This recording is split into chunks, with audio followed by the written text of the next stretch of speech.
Akalar kenajonlar Unifruit'da bazasiga kelganimizda ko'rishingiz mumkin. Keling aka.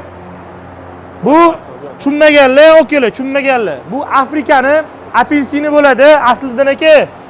Assalomu alaykum. Assalomu alaykum. Yaxshimisiz, sizmisiz? O'zimizdan yaqin akaniki bo'ladi. Aka bu qayerdan keladi bu? Bu Afrikaniki aka. Afrikaniki. O'zbekiston bo'yicha eng zo'r apelsin shumi? O'zbekiston bo'yicha eng zo'r apelsin mana shu. Mana mana shu. 12 ta viloyatga ketyapti bu apelsin. Dastlab, aka necha puldan beryapsiz viloyatlarga? Aka bugungi kunga viloyatga narxi 23 ming so'm, Toshkentlarga 24-25 oblastlarga qimmatroq. Shunaqa. Qarang aka, buni siz donaga misol uchun mana bitta korobka olsa ham 23 mingdan tortib berasizmi optimga? Yoki ob'yom olsami? Ob'yomga aka. Faqat ob'yomga 23 mingmi? Kiloga qimmatroq. Qimmatroq. Gap yo'q aka. Ob'yomni ko'ryapsizlar.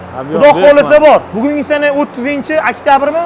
Shunaqa bo'lishi kerak. 30-oktyabr bo'ladi. Bizda faqat apelsin emas, greenfruit mahsuloti, mandarin mahsuloti, avokado va hokazo hamma narsalar bor. To'g'rimi aka?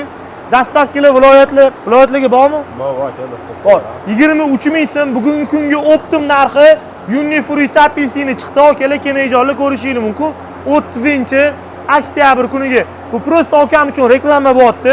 Telefon qilsanglar, aloqalashsanglar, Food City'da 5000 tonnada xudo xolasa bor. Nomer yozib qoldiramiz, telefon qilinglar, obuna bo'lib qo'yinglar. Masalani.